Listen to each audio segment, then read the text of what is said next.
Bonjour, c'est Mélanie, Expat to Work. Alors je suis ravie aujourd'hui de vous annoncer que je vais retrouver Claire dans quelques instants pour l'interviewer sur sa situation d'expatriée ici au Brésil et son parcours professionnel, ce qu'elle a fait pour continuer d'être active, pour continuer sa carrière, alors qu'elle était a priori la plus mal lotie pour ça, puisqu'elle suivait son conjoint en expatriation. Alors j'ai rencontré Claire il y a 2 ans maintenant, à son arrivée à São Paulo. J'ai senti en elle une conviction, la conviction qu'elle allait la continuer cette carrière, et qu'elle était là pour ça justement. Elle m'a expliqué à l'époque qu'ils avaient décidé conjointement de partir, que juste avant d'arriver, elle avait vraiment anticipé et tout mis en œuvre pour se donner toutes les chances de travailler en arrivant. Alors quand je l'ai rencontrée, ça faisait 4 mois qu'elle était là et j'ai appris 1 mois après qu'elle avait intégré une entreprise et qu'elle était ravie puisque c'était parfaitement dans la lignée de son parcours professionnel et surtout de ce qu'elle ambitionnait de faire. Je suis très heureuse de pouvoir vous la présenter aujourd'hui. Elle va vous expliquer son parcours, sa situation et son histoire de professionnelle accomplie, expatriée à São Paulo. Allons la rejoindre. Bonjour Claire, merci beaucoup de me consacrer du temps aujourd'hui. Je sais que tu es très occupée professionnellement. Ton parcours est très intéressant pour le public Expat to Work et toutes les personnes qui hésitent encore aujourd'hui à suivre leur conjoint ou leur conjointe en expatriation. Et je pense que tu vas en aspirer plus d'un. Donc voilà, on va écouter ton histoire aujourd'hui. D'accord, merci Mélanie, je t'en prie. Je suis ravie de faire cette interview avec toi. Merci beaucoup. J'espère que ça pourra aider beaucoup d'expatriés ou de conjointes expatriés à faire le même parcours et à s'épanouir autant que moi ici au Brésil. Et autant professionnellement que personnellement, exactement. On va en parler. Oui. Merci à toi. Alors dis-moi, dans quelle situation tu étais juste avant de t'expatrier ? J'étais en poste, donc j'étais senior manager en audit financier dans un grand cabinet d'audit comptable. Voilà, donc En France ? En France, tout à fait. D'accord. À Paris. Ok. Comment tu as réagi quand ton conjoint t'a évoqué la possibilité de t'expatrier ? Alors, avec lui, dans évidemment. Un premier temps, très excitée par la nouvelle, parce que changement, donc comme tout changement, c'est toujours excitant d'avoir une perspective de ce côté-là. Et ensuite, une petite appréhension, parce que je venais d'accoucher de ma petite fille. Donc c'est vrai que je me suis dit, partir si loin avec un petit bébé, ça m'a fait ensuite un peu peur.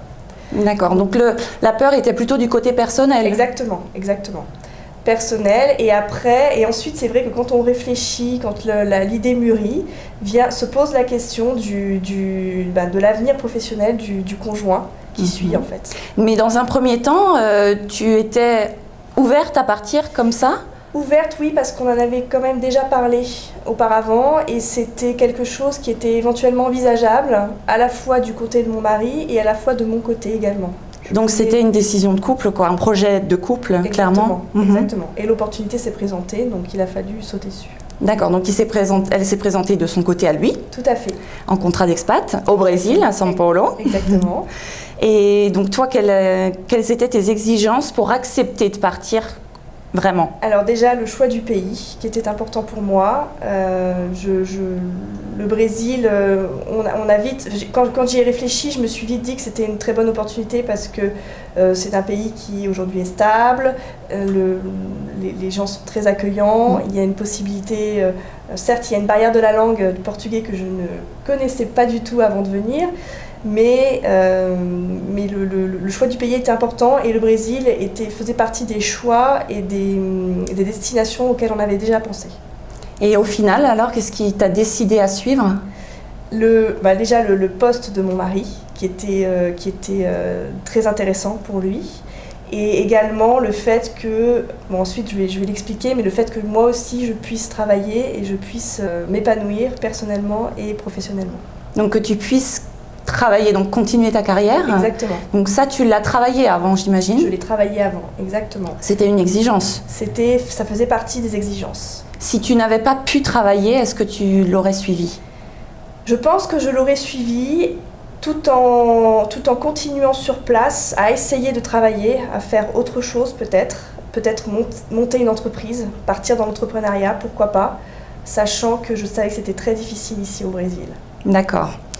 Donc finalement, dans ton ancienne entreprise, c'est là que tu as travaillé à cette cette continuité Non, je n'ai pas du tout cherché à capitaliser sur l'entreprise dans laquelle j'étais en France, puisqu'aujourd'hui je fais la même chose que ce que je faisais en France, mais dans une autre entreprise.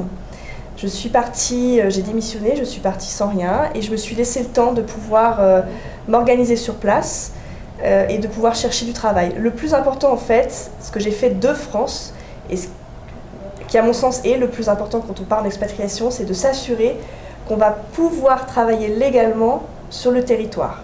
Et donc ma priorité en France, à Paris, était comprendre les mécanismes et m'assurer que je faisais les choses bien, et que j'avais les bons papiers pour pouvoir travailler. Que le visa que j'aurai puisse fonctionner au Brésil. Et tu es partie avec un visa qui te permette, exactement, dès que tu arrives, de travailler finalement. Exactement. Bon, donc c'est ça qui a tout déclenché. Oui, ça aide énormément. On peut travailler sans visa, enfin, en entamant, en démarchant les entreprises et à ce que ce soit l'entreprise locale qui fasse le visa. Exactement. Mais c'est quand même beaucoup plus simple si on a déjà un visa de travail. Ce qui est important, c'est de ne pas débarquer comme ça sans avoir un minimum anticipé les choses. De connaissance du pays. Exactement. Connaissance du pays, de savoir comment on peut travailler, si on peut travailler, même au niveau personnel, au niveau que ce soit la médecine, que ce soit les gardes d'enfants, tout ça aussi participe au bon équilibre. Donc pour moi c'était important de savoir déjà avant de partir si le réseau médical, on appelle ça les hôpitaux étaient de bonne qualité, si les médecins étaient sérieux, si effectivement mode de garde, crèche, nounou, parce qu'ici on a beaucoup, les enfants sont également beaucoup gardés par des nounous à temps plein, quelle était la meilleure option pour les enfants, tout ça, que ce soit professionnel ou personnel, c'est bon déjà de partir avec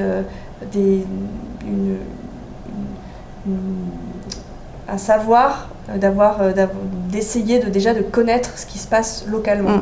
Pour pas arriver et se prendre le choc en pleine tête, même surtout dans le côté personnel, pour l'installation déjà c'est important. Tout à fait. Essayer de discuter également avec des amis, des connaissances ou un réseau des contacts qu'on peut avoir et qui sont déjà sur place, c'est également important et une bonne chose à faire. Donc du coup toi tu t'es préparée, est-ce que tu penses qu'il t'a manqué quelque chose qui aurait pu faciliter encore plus ton intégration? Donc, tu étais bien préparée. Honnêtement, je vois pas ce qui aurait pu me manquer.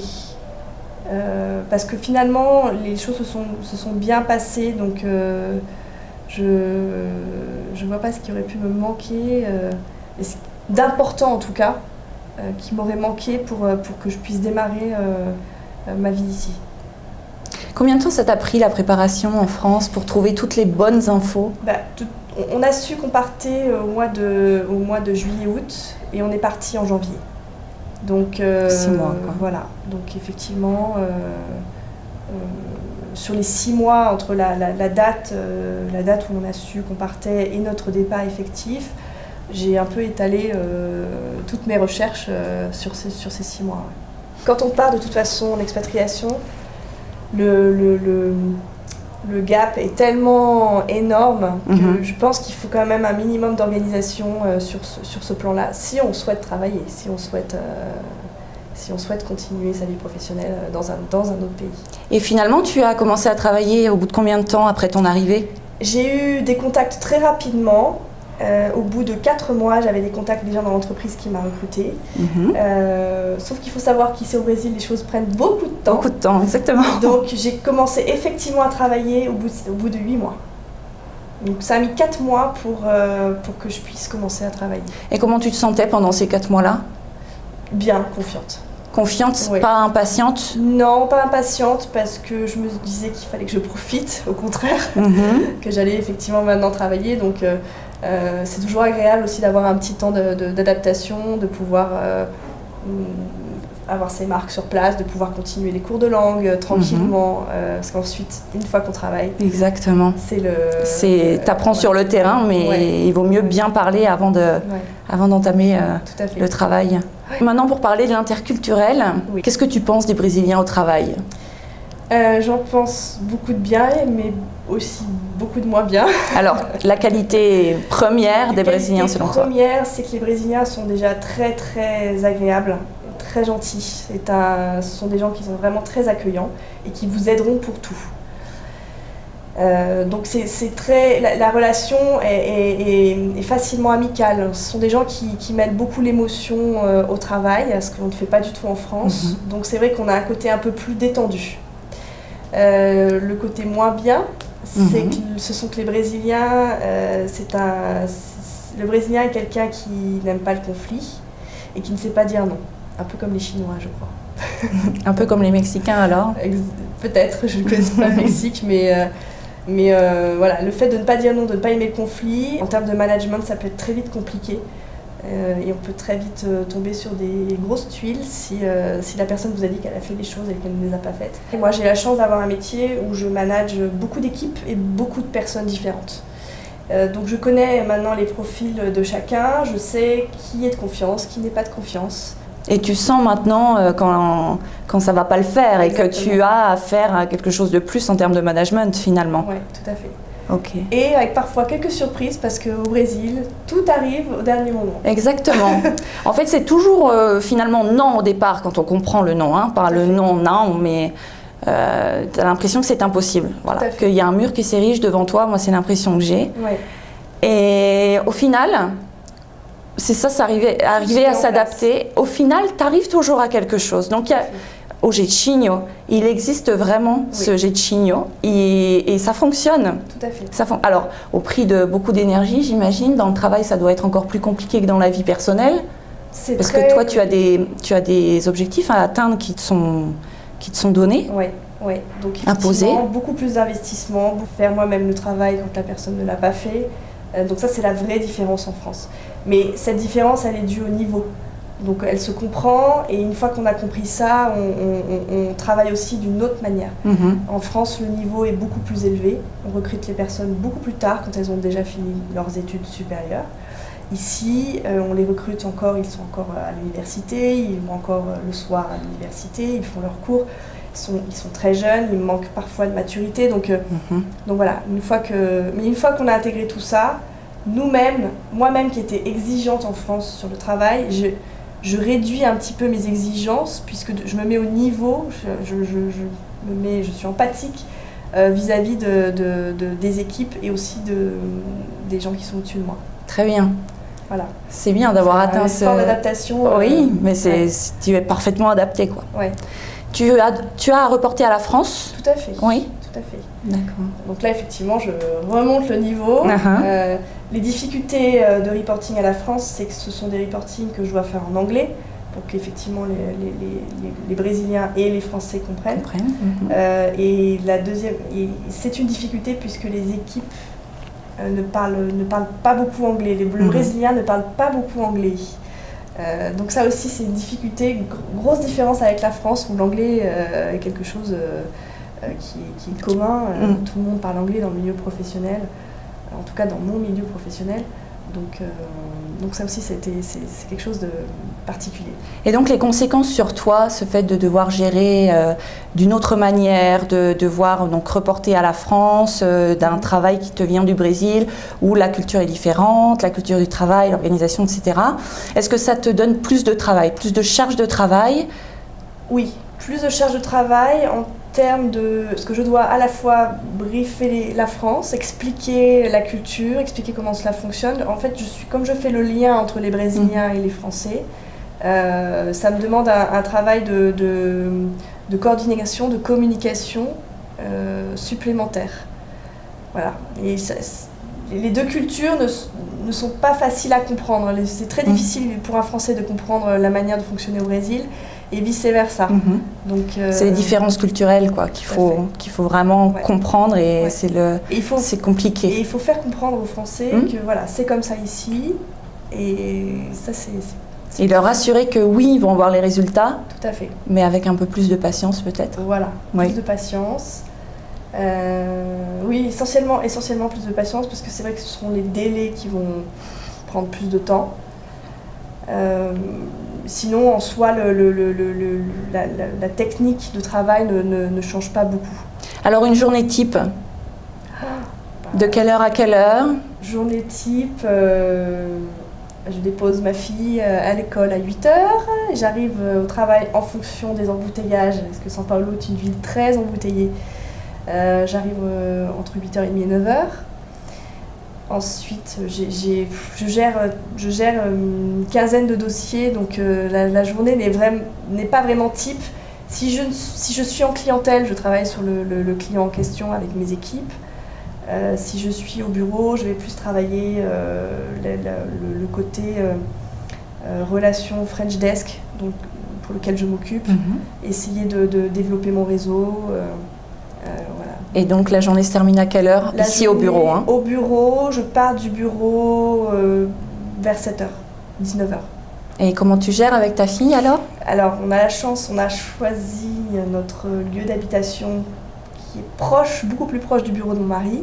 Donc en général, c'est mon mari qui va la chercher. D'accord, donc vous vous organisez. Voilà. Et les horaires de l'Escolinha, oui, ça fonctionne pour vous en fait? De 7h à 19h, donc c'est plutôt pas mal. Oui. C'est par rapport à la France. Ah, c'est beaucoup mieux que la France. Ouais.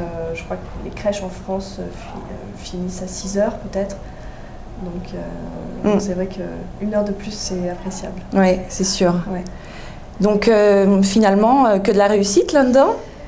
Écoute, pour le moment, on est très très content en tout cas d'être ici. On est très content d'avoir découvert ce superbe pays. Encore une fois, les Brésiliens sont super accueillants. Et ça fait vraiment chaud au cœur. C'est vraiment appréciable. Et au niveau professionnel, effectivement, on s'est plutôt bien intégré. Et lui, à la fois lui, parce que aussi lui aurait pu ne pas se plaire dans son nouveau poste. Tout à fait. Et moi également, je suis ravie d'avoir pu continuer ma carrière au Brésil en tout cas. Et tu as une vie personnelle tout à fait épanouie, donc tu sais allier les deux. Tout à fait. Et tout se passe très très bien en fait. Alors qu'est-ce que tu penses que le Brésil t'a apporté? Le travail au Brésil t'a apporté de plus que si tu étais resté en France, s'il n'y avait pas eu cette opportunité de s'expatrier? Je pense une ouverture d'esprit, de la patience, pas une remise en cause, mais une prise sur soi, liée à ce management en fait, à ce management d'équipe, parce que quand on veut avancer plus vite que la musique, on ne peut pas. Donc moi je suis arrivée avec mon esprit européen, donc très très droit, il faut absolument suivre les délais, ce genre de choses. Donc, suivre ce qui a été planifié. Voilà, exactement. Et quand ici non, ça fonctionne pas comme ça. Donc il faut soi-même dégonfler un peu la soupape. Ouais. Et puis on se rend compte que de toute façon les choses avancent en adoptant le mode de travail, en s'adaptant. Les choses avancent également d'une manière qui est tout à fait correcte. Donc voilà, donc beaucoup de... C'est ça, ouverture d'esprit, compréhension de l'autre et prise de recul et prise sur soi. Alors c'est bien tout ce que tu as développé comme capacité personnelle, mais est-ce que ça va te servir finalement par la suite? Je pense que si je reviens en France, j'essaierai de garder ce côté... on prend du recul, on regarde, on fait, voilà, au lieu d'aller dans l'urgence et d'aller tout droit, de fixer tout droit, et d'être aussi, peut-être d'avoir un côté un peu dur, un ton sec, un ton dur, ce que peuvent avoir les Français dans le travail. J'essaierai de garder ce côté beaucoup plus émotionnel. Beaucoup plus amical et ouais. Chaleureux. Tout à fait. Et combien de temps vous allez rester alors? Vous savez? Alors là, ça va faire 2 ans bientôt qu'on est là. On va rester 1 an de plus, ce qui est certain, et ensuite on se posera la question de l'après. D'accord. Ce n'est pas un contrat déterminé en termes d'années? Non, c'est un contrat qui n'est pas défini, sachant que les postes dans l'entreprise de mon mari, en général, on fait 2 ans et demi, 3 ans même poste, et après on est censé bouger. Oui, comme tous les grands groupes, hein. Généralement, oui, 3 ans, c'est la moyenne. Ouais. Comment tu as géré ça quand tu t'es fait recruter ici par rapport au fait que tu étais femme d'expat, hein, donc que tout le monde sait que les conjoints expatriés ne vont pas rester toute leur vie dans le pays, vont rapatrier à un moment donné. Et parfois, ça pose problème en termes de recrutement pour se faire recruter. Tout à fait. Alors, moi, j'ai la chance d'avoir un métier, de travailler en cabinet, où ce sont des entreprises où le turnover est très important et ça fait partie du jeu, entre guillemets. Eux-mêmes facilitent la mobilité internationale, donc je pense que c'est dans l'état d'esprit et dans la culture de l'entreprise, ce qui n'a pas gêné. Je pense qu'il faut tabler sur des gros groupes quand on arrive en expatriation pour justement avancer le fait que très bien on va rester un temps défini, mais justement c'est l'opportunité pour après prendre un autre poste dans ce groupe qui peut être ailleurs dans le monde et justement pouvoir suivre si le conjoint est amené à aller dans un autre pays ensuite. Donc pour moi c'est l'argument que j'avais en tête si je m'étais retrouvée face à un recruteur d'un gros groupe. Je lui aurais dit voilà, moi effectivement je vous garantis pas que je suis là dans 3 ans, mais j'aurais fait 3 ans ici à ce poste. Et si j'ai bien compris, votre culture, c'est aussi de faire évoluer les gens. Donc, je pense que la culture de mobilité, il faut aussi l'éduquer, la donner aux recruteurs. Exactement. Mais toi, tu n'as pas eu à avancer cet argument-là, finalement. Non, ça n'a pas posé problème. Donc, une vie d'expatrié, expatrié toi-même, hein? Oui, tout à fait. Tu n'as jamais été conjointe expatriée, ni femme d'expatrié 6 mois, oui, pendant 6 mois. Même dans ta tête, en fait. J'ai l'impression que au départ, tu étais déterminée à tout bien organiser, que ça s'organise pour que ça aille dans ton sens aussi. Oui. Puisque lui, d'emblée, ça allait dans le sien, donc professionnel, hein, dans son sens professionnel. Toi, tu as pu continuer ta carrière. Au-delà de la continuer, d'ailleurs, ça t'a clairement boosté, ta carrière. Tu as rajouté une langue, tu as rajouté des compétences. J'ai rajouté une langue et effectivement le côté international sur mon CV. Après, je verrai comment ça se passe si je rentre en France par exemple, où le marché de l'emploi est particulièrement saturé et où je pense les profils comme le mien sont beaucoup plus répandus qu'ici au Brésil. Il faut savoir que quand on arrive au Brésil, les recruteurs sont très très contents d'avoir des Européens parce qu'on a une vraie valeur ajoutée. De par l'anglais, de par la culture, de par le niveau. Donc, le niveau d'éducation. Le niveau d'études et déjà d'expérience. Donc, le marché ici est beaucoup plus facile pour nous, Européens. Quand si je rentre en France, certes j'aurai le côté international, j'aurai une langue supplémentaire, mais je pense que je serai en concurrence avec beaucoup plus de personnes. Donc, à voir, ça c'est une question à laquelle je répondrai, je t'appellerai, je te dirai comment s'est passé mon retour. Mais je vais te suivre, hein, c'est moi qui t'appellerai. Ça sera intéressant de voir effectivement si le Brésil m'a apporté, je pense très certainement qu'il a apporté beaucoup pour le futur, ma future carrière, mais à voir jusqu'à quel niveau il aura boosté ma carrière, comme tu dis. De mon point de vue, hein, je ne suis pas toi, mais j'ai l'impression que tu as quand même acquis des capacités en management de gens donc d'une culture différente, dans des milieux différents, un environnement différent, et comme tu disais, avec un niveau d'éducation à la base qui est complètement différent de ce que tu as pu vivre avant si tu étais manager. Ce ne sont pas les mêmes personnes. Donc tu as rajouté cette corde-là aussi finalement à ton arc. C'est un autre niveau de management. Tout à fait, c'est vrai. En plus, tu gères des équipes, les profils sont vraiment éclectiques ici au Brésil, il faut aussi le dire. Donc du coup, déjà c'est différent avec la culture, la culture brésilienne qui est différente de la française, mais en plus, dans la culture brésilienne, il y a des profils complètement différents. Tout à fait, c'est vrai. Avec des personnalités différentes que tu n'aurais jamais rencontrées en France. Non, j'espère qu'effectivement cette expérience sera valorisée. Je pense qu'elle le sera, mais j'attends de voir, on ne sait jamais. Si elle le sera valorisée, parce que toi tu veux la valoriser et tu sais le faire, donc forcément. Ça effectivement, je ferai tout pour pour la valoriser et la mettre en avant. Vous prévoyez de rentrer en France? Non, on prévoit, ce qu'on sait, c'est que rester au Brésil à plus d'1 an, à moyen terme, je dirais, on n'en est pas sûr. Donc, est-ce qu'on rentrera en France? Est-ce qu'on ira ailleurs? Ça, c'est le point d'interrogation. Et qu'est-ce que tu préférerais, toi? Moi, je suis ouverte à tout. Je préférerais continuer dans l'expatriation. D'accord. Pas forcément au Brésil, ailleurs? Pas forcément au Brésil, ailleurs. Maintenant, s'il faut rentrer en France, on rentrera en France. Je ne serai pas pour autant déprimée. Donc, voilà. Bon, bah c'est parfait. De toute façon, c'est pas ta nature d'être déprimée. Non, donc, non, je crois pas, non. Voilà, quand on est organisé comme toi, qu'on sait ce qu'on veut, tout à fait. On trouve le chemin pour y aller facilement. Exactement. Et aussi, faut persévérer, hein, c'est pas facile. Hein. Persévérer. Ça t'est pas arrivé comme ça. Hein. Non. Et provoquer le contact avec les gens, surtout. Voilà. Parfait. Merci beaucoup Claire Merci pour ton témoignage. Merci. Bonne continuation, bonne continuité de carrière. Merci. Une bonne expatriation. Merci. À bientôt. Au revoir.